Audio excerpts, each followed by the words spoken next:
hapon sa ating lahat mga ka-members. Nagbabalik tayo para pag-usapan natin today. May yung tungkol sa paano ba ang pag-process no, ng pag-apply ng um, cash gift na 10,000 no, para sa mga seniors. So, alamin natin ang mga proseso today. Okay?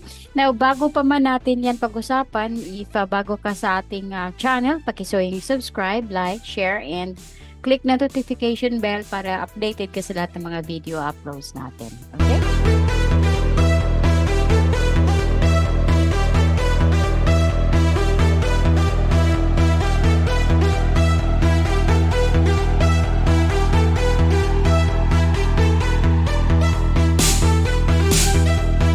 So, umpisahan natin na ang mga requirements, paano ba mag-a-apply, no? So, ang pamahalaan ay naglunsad sila ng programang naglalayo na magbigay ng 10,000 cash gift para sa mga piling mga senior citizen sa bansa. So, ito ay bahagi ng mga initiative upang kilalanin ang mahalagang papel daw ng mga nakakatanda sa lipunan. At upang matulungan silang matugunan ang ilang pangunahing pangangailangan, no? Ang programang ito ay sinagawa sa pamagitan ng lokal na pamahalaan at ng Department of Social Welfare and Development. Okay? So katuwang ang Office of Seniors Citizens Affairs o OSCA. So pwede din pala doon sa OSCA, no? Hindi lang DSWD kasi tina-transfer na ngayon from DSWD to NCSC. Okay? And then makakatulong din ang OSCA. Okay? So upang makuha ang nasabing cash gift, kinakailangan matugunan ng mga senior citizens ang ilang mga qualifications. So detalye ng mga benepisyo. 10,000 ito para sa bawat milestone na edad. No, ang pag-claim ay dapat gawin sa loob ng 1 taon matapos maabot ang milestone age. Halimbawa, nag 80 years old ka. So, pwedeng within the year, no, na nag-80 ka, pwede ka mag-apply doon. Okay, hindi na lalagpas pa doon. Pag maabot ka na ng 81, 82, wala na. Hindi na pa pwede yun. Hantayin mo ng another 5 years ulit. So, 85. Okay, kasi ano yan ang milestone ay 80, 85, 90, 95, 100, gano'n. Okay?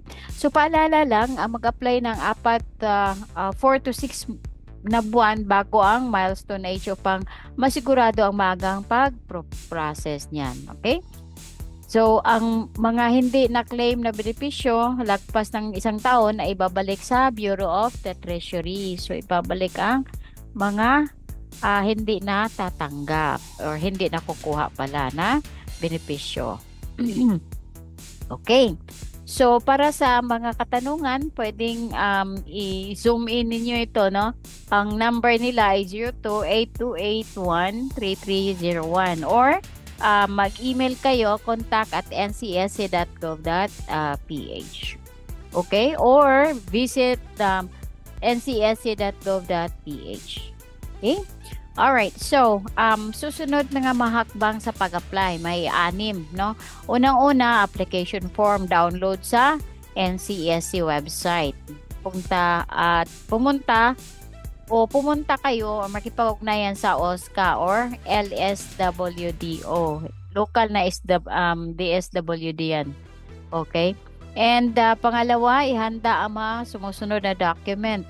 Ihanda yung application form, o tsaka original at photocopy ang isa sa mga sumusunod na ID, Certificate of Live Birth, no? Tapos National ID card. Tapos ano pa? 2x2 ID picture. Okay? Tapos retrato ng beneficiaryo na nakaprint sa A4 size na bond paper o photo paper. Tapos, ano pa, sunod, endorsement letter mula sa city municipal mayor kung saan nakatira ang beneficiary. Okay?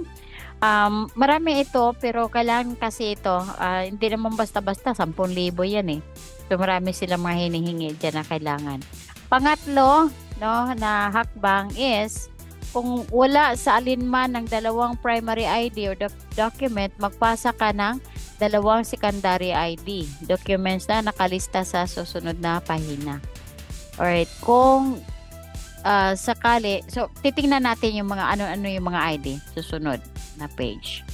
Okay, so kung sakaling hindi kaya mag-apply ng personal ang beneficiary kasi 80 years old, 90 na siya or what, hindi na makalakad ng malayo, so pinapayagang mag-file ang itinalaga o otorisadong kinatawan na may special power of attorney. So, kung ikaw ang maglalakad, anak ka ba or apo ka, so dapat authorized ka. May authorization mula sa iyong lula. Okay? Alright, pang-apat na hakbang para sa mga katutubo na wala pang PSA or issued birth certificate, ang ipasa ninyo is original certification ng inisyu ng National Commission on Indigenous People na nagpapatutuo sa edad o mga pangyayari tungkol sa applicant. Late registration na kailangan ganapin based sa GAMC number na inisyu ng PSA at revised guidelines for delayed registration of birth. Panglima, para sa mga MUS Muslim pala na walang PSA issued birth certificate, original na certification na inisyu ng National Commission on Muslim Filipinos, NCMF, na nagpatutuo sa edad o mga pangyayari tungkol sa applicant. Okay, so late registration ay kailangan ganapin based sa GMC number 2021-01 na inisyu ng PSA or the revised guidelines for delayed registration of birth. Pang-anim, ipasa application form at mga kinakailangang document sa alinman sa inyong OSCA or LSWDO. Sa ano yan, na kadalasan yan nasa sa City Hall, okay, munisipyo. Para sa mga Pilipino na nanirahan sa ibang bansa, sa Philippine Embassy, Philippine Consulate General kayo pumunta, Department of Migrant Workers or Commission on Filipino Overseas. Dapat 4 hanggang 6 na buwan bago sa kaarawan ng claimant. Halimbawa, mag-E80 ka na. So, 4 months or 6 months before mag-apply na. Okay? So, ano-ano ba yung mga tinatanggap na mga secondary IDs kung walang primary ID? So, ano mang dalawa na magkakilanlan sa mga sumusunod? Pag meron kang passport, Philippine passport, or certificate of late registration, birth, issued, authenticated by PSA.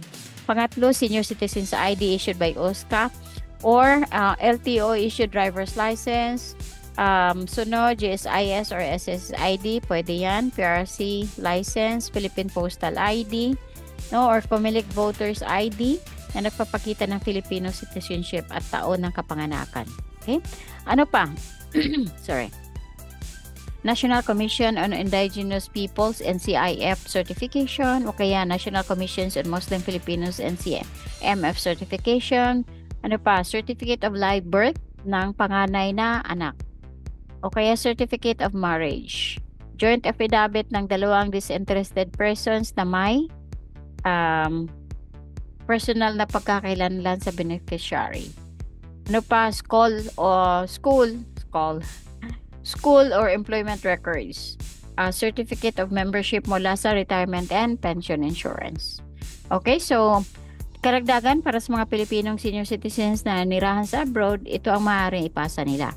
Citizens Retention and Reacquisition Certificate and Identification Certificate.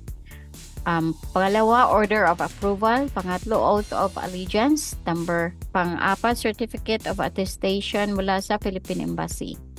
Okay? Pwede nilang ipasa yan. Ano pa? Overseas voting card o affidavit, foreign driver's license, medical or health card. Okay? So, yun yung mga pwede doon sa mga nasa abroad. Okay?